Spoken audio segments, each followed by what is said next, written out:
All right. Well, Disney is getting rid of its woke CEO and going back to old faithful Bob Iger. Will we call him Old Faithful? Yeah. I mean, he oversaw a massive expansion of Disney and the parks and everything. Yes. And it was a sad day when he was going bye-bye. And that company totally turned in a different direction. Boy, did that guy have good timing. He was out just before the pandemic really hit the floor. Right. Like early 2020. So he didn't have to deal with any of this crap that has happened since. So the previous CEO, Bob Chapek, well, would we call him woke? He has been in charge during Yeah. I'm going to give you a list of some of the things he's been involved in since he was in charge in early 2020. For instance, COVID vaccine mandates at Disney locations, Disney picking a fight with the state of Florida over the education bill, getting rid of parks saying welcome boys and girls, not to mention the laundry list of movie topics that are new and important to the left, not liberals, but the left. So it seems like a lot that Chapek was heavily influenced in was things that were woke. I mean, can I go off on a second? Like, he's responsible for, because they own Disney, they own Marvel, right? I mean, he's responsible for a lot of the woke movie projects that have bombed, right, recently. Just thinking through a couple of them, like Thor, Love and Thunder. The new Pixar. Like, why do we need a woman Thor? Like, what? And why are you making like main Thor now like effeminate Thor? Like, what the hell? Like, and then now the new Wakanda movie, which I saw, and I take my son to see all the Marvel movies and everything, but like, why? There were like no men in this movie. Like, what? There's no men at all in this movie. There's no strong men in this movie except for like the enemy. But and it's like we're just getting rid of men now. That's the plan in Disney. We're just going to get rid of all strong men in favor of like we need all these it's those women rally moments. Like, girls, we're back. We're here to do it.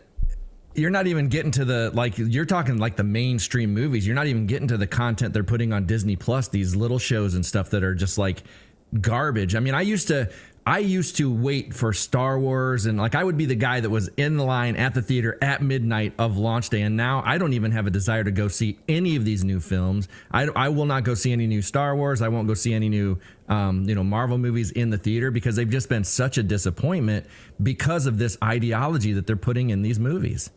Yes. So the question is, would Bob Iger have done this? How much did he approve? We had shown you over a year ago, we showed you, what were they, like seminars of Disney writers saying, oh, yes, I can put in my, LGBT bias into content because Disney lets me do it now. We need more I don't have characters to, in this. Yeah. I don't have to hide it any longer. That's not to say that under Bob Iger you had to hide these things or be more, covert about these types of things. But Disney is obviously a marquee company where you can influence attitudes and behaviors. And instead of sort of doing this in a subtle, benevolent way, they've been very in your face about it over the last couple of years. I'm sure maybe they have the best of intentions. But Disney's third quarter earnings were amiss. The company said it has to do with Disney Plus that's tanking the earnings. But Disney World theme parks had to raise prices twice this year. So clearly they're hurting too. But is this an example of go woke, go broke? I do think that is a bit of a simplification, but there is no doubt to me and to my mind that stakeholder capitalism, it does not help a bottom line at all. So is Bob Iger a stakeholder capitalist kind of guy? He wasn't when he ran Disney between the years 2015 to 2020. Stakeholder capitalism is when a company says that it will make decisions in the best interest of everybody, planet Earth, instead of just shareholders. We've talked many times about how not only is this impossible, it is a perversion of democracy. We are all supposed to influence what happens in our society, whether we, legalize certain things, whether we outlaw certain things. We should choose that through our politicians by way of vote. But when a company makes decisions about what's best for everybody, that means only people with money influence politics and policies that we live with, so that a company has more control, say, than a society of voters. nobody should want this. Even if we like what Disney's doing, we still should not vote for them to change the world that we live in by policy. But the board at Disney is being infiltrated by activists. And the Wall Street Journal this morning reports that a lot of companies are bracing for this. They are not happy. This is due to new SEC rules that allow shareholders to vote for board members by mail or online. Previously, companies could require in-person voting, which most investors didn't bother to do. And this, of course, favored the company because they could control the fewer number of votes. But if all shareholders get a vote virtually or by mail, this could pave the way for more activists on the board. In fact, not just could, it will. Yeah. And in Disney, they have multiple hedge fund activist investors that have infiltrated the board. Again, why would they want this? For visibility, because you can put so many things into the public consciousness through Disney, right?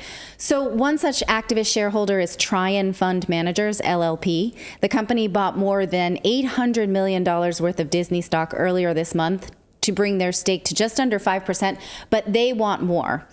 Tryon's own site tells us that they are bullish on ESGs, Oh, great. which absolutely are woke stock funds with no redeemable social value other than marketing themselves to investors. They are bullshit. We should collectively agree on this. Yes. But this is their main platform, and these are now major stakeholders in Disney who will join the board. I mean, we should point out that FTX, the most corrupt crypto scam, had a higher ESG score than Exxon. Okay. In their governance, in like who runs their company, has a higher ESG score than Exxon. Cool. Sam Blankman-Fried had a higher score. So ESG is a total joke. Elon Musk has called it a total joke. It is pure wokeism, right? Because all it is a grading system by these globalists who then can drive companies to do their bidding. And that's all this is. Yes. Tryon Partners, they did not want Bob Iger back.